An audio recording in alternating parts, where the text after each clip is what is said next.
नमस्कार बच्चों, एडुविला point channel में आप सभी का स्वागत है।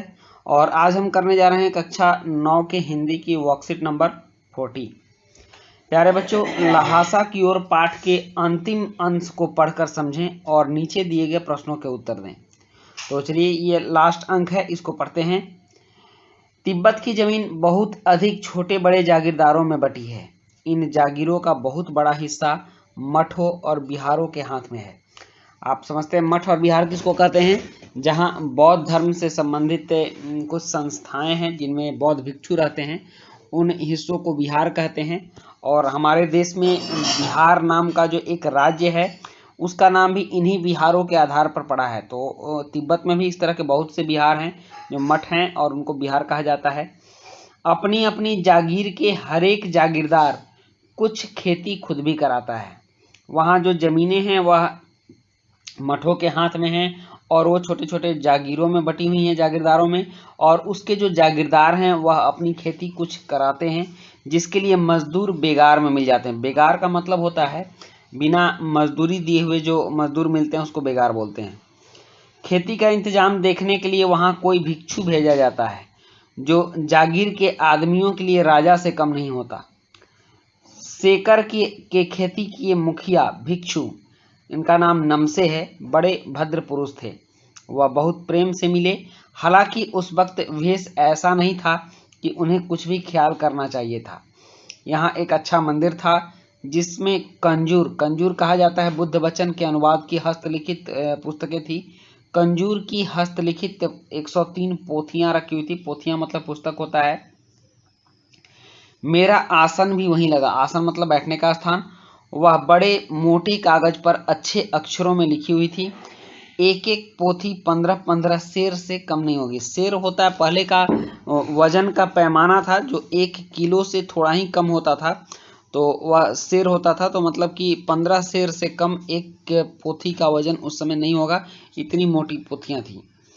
अब कुछ प्रश्न है कि तिब्बत में जमीन की क्या स्थिति है, तिब्बत की जमीनों पर खेती का काम कौन करता है, सेकर की खेती के मुखिया कैसे आदमी थे, और चौथा प्रश्न है कि गद्यांश में मंदिर के बारे में क्या बताया गया है।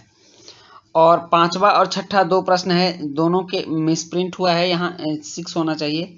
तो पांचवा और छठा MCQ है, तो इसको हम लोग यहीं पर सॉल्व कर लेते हैं। पांचवा प्रश्न है कि कंजूर किसे कहते हैं, तो ऑप्शन ए है बुद्ध वचन अनुवाद की हस्तलिखित 103 पोथियां। ख है तिब्बत में एक स्थान को, ग है मंदिर का नाम है, और घ इसमें से कोई नहीं। तो तंजूर कहते हैं हम लोग बुद्ध वचन के हस्तलिखित 103 पोथियों को, इसलिए ऑप्शन क इसका सही उत्तर होगा। नेक्स्ट प्रश्न 6 है कि हस्तलिखित का विग्रह करते हुए समास बताइए।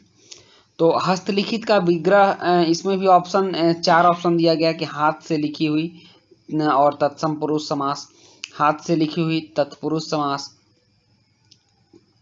हाथ से लिखी हुई हाथ में लिखी हुई तत्पुरुष समास, और हाथ को लिखी हुई तत्पुरुष समास। तो इसका ऑप्शन क हाथ से लिखी हुई तत्पुरुष समास सही उत्तर होगा, इसलिए पांचवा का हम आंसर क लगाएंगे। अब जो 4 प्रश्न जिनके उत्तर लिख कर देने हैं, इसके लिए हम लोग चलिए उत्तर लिखते हैं। प्रश्न 1, प्रश्न है कि तिब्बत में जमीन की क्या स्थिति थी। तो इसका उत्तर है कि तिब्बत में जमीन छोटे बड़े जागीरदारों में बटी हुई थी। यहाँ बटी हुई होगा। इन जागीरों का बहुत बड़ा हिस्सा मठों के हाथ में था। प्रश्न 2 है कि तिब्बत की जमीनों पर खेती का काम कौन करता है। तो इसका उत्तर है कि तिब्बत की जमीनों पर खेती का काम जागीरदार खुद करता है, इसके लिए उसे बेगार में मजदूर मिल जाते हैं। नेक्स्ट है प्रश्न 3 कि सेकर की खेती के मुखिया कैसे आदमी थे। इसका उत्तर है कि सेकर की खेती के मुखिया भिक्षु बड़े भद्र पुरुष थे।